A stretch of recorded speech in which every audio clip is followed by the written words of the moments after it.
अस्सलाम वालेकुम नाज़रीन, आप मेरा यूट्यूब चैनल देख रहे हैं। सोहराब बरकत आपसे मुखातिब है। ISPR की बड़ी तगड़ी प्रेस कॉन्फ्रेंस आई है और फौज के तर्जुमान ने काफी देर लंबी बातचीत की है और उस जो ISPR की या जो जनरल बाबर साहब की जो कन्वर्सेशन है साफियों के साथ सबने देखी है, उसको मोल्ड करने की कोशिश की, उसको एक अलग रंग देने की कुछ टीवी चैनल कोशिश कर रहे हैं।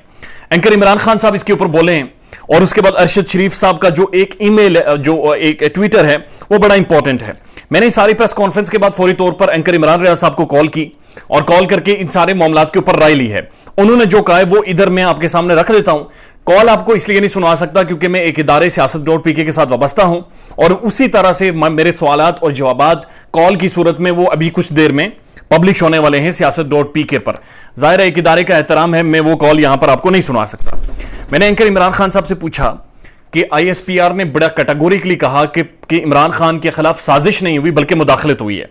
एंकर इमरान खान साहब कहते हैं आज वो दिन है जब बाकायदा इमरान खान का जो नुक्ता था, जो पॉइंट था कि फॉरेन इंटरफेरेंस के तहत एक इंस्टिगेटेड रिजीम चेंज हुई है पाकिस्तान में, आज फौज के तर्जुमान ने बाकायदा इस चीज को मान लिया है।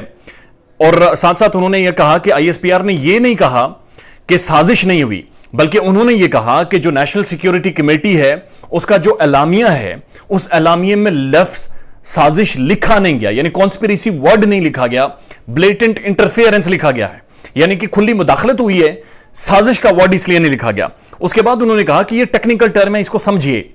साजिश तब साबित होती है जब इंक्वायरी होती है, जब यानी जुडिशियल कमीशन बने और उस कमीशन में यह चीज साबित हो तहकीकात के बाद कि साजिश हुई है और उस तहकीकात की जो रिपोर्ट होगी वो कहेगी कि साजिश हुई है।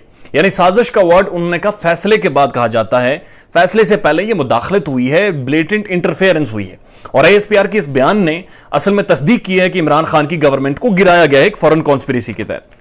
उसके बाद उन्होंने कहा कि जब मैंने उनसे पूछा कि जो पाक फौज की जो तर्जुमान है उनकी जो प्रेस टॉक थी आप उसके बारे में क्या राय है, तो उन्होंने कहा कि जी पाक फौज इस वक्त बहुत ऑकवर्ड पोजीशन में आ गई है क्योंकि जब इमरान खान की गवर्नमेंट गिराई गई उसके बाद फौज के खिलाफ कुछ लोगों ने अपना स्कोर सेट करने के लिए ट्रेंड्स बनाए, जिसमें chief of the army staff general Qamar Javed Bajwa sahab को भी टारगेट किया गया। अब यह बात आप समझिए, पाकिस्तान को आपने कमजोर करना है तो आपने फौज को टारगेट करना है और इमरान खान को गिराकर पाकिस्तान को कमजोर करने की फौरी कोशिश की गई और फौज को टारगेट करने की कोशिश की गई। अब यह फौज पाकिस्तान का वाहिद डिसिप्लिन्ड इदारा है और यह ऐसा इदारा है और ये वो नौजवान हैं जो सरफिरें, जो टैंकों के सामने लेट जाते हैं, जो बंदूक के सामने खड़े हो जाते हैं सिर्फ इस मुल्क के लिए, ये जान देते हैं।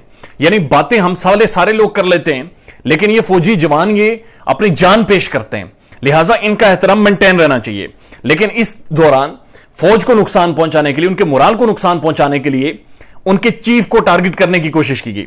उसके बाद जब मैंने उनसे पूछा कि प्राइम मिनिस्टर इमरान खान के बारे में यह कहा गया कि ISPR ने कहा कि प्राइम मिनिस्टर ऑफिस से उन्हें अप्रोच किया गया कि डेडलॉक खत्म किया जाए। उन्होंने कहा कि देखिए जी, इमरान खान की मुख्तलिफ टीमें मुख्तलिफ ग्रुप्स के साथ काज कर रही थी, इसी दौरान प्राइम मिनिस्टर की किसी एक टीम ने फौज के साथ बातचीत की होगी, इन्हें कहा होगा कि जनाब आप ऑप्शंस लेकर आए और पॉलिटिकल डेडलॉक खत्म करें, लिहाजा यह कोई बड़ी बात नहीं है। अरशद शरीफ साहब का जो ट्वीट है वो बड़ा इंपॉर्टेंट है। अरशद शरीफ साहब लिखते हैं ट्विटर में, तमाम सरकारी दस्तावेज में लफ्ज साजिश नहीं लिखा हुआ, ताहम मुदाखलत कैसे करती है, ताहम मुदाखलत कैसे होती है। मुख्तलिफ ममालिक में अमरीकी रिजीम चेंज प्रोजेक्ट में वही फार्मूला लगाया गया, यानी जो अमेरिका ने रिजीम चेंज पॉलिसी या जो ये एक स्ट्रेटजी है ये दुनिया भर में जो अपनाई है, ये वही फार्मूला लगाया गया पाकिस्तान में। इसके लिए जरूरी यह है कि सुप्रीम कोर्ट एक जुडिशियल कमीशन बनाकर तहकीकात करे, तो ना सिर्फ साजिश बल्कि इस बैनुल-अक़वामी साजिश के पाकिस्तान के अंदर जो हैंडलर्स थे वो भी बड़े वाज़ेह तौर पर सामने आ जाएंगे। ये बड़ा एक गिना चुने अल्फाज के साथ अरशद शरीफ साहब ने ट्वीट किया है। तहकीकात होनी चाहिए। अपना ख्याल रखिएगा और हमारे चैनल का भी। अल्लाह हाफ़िज़।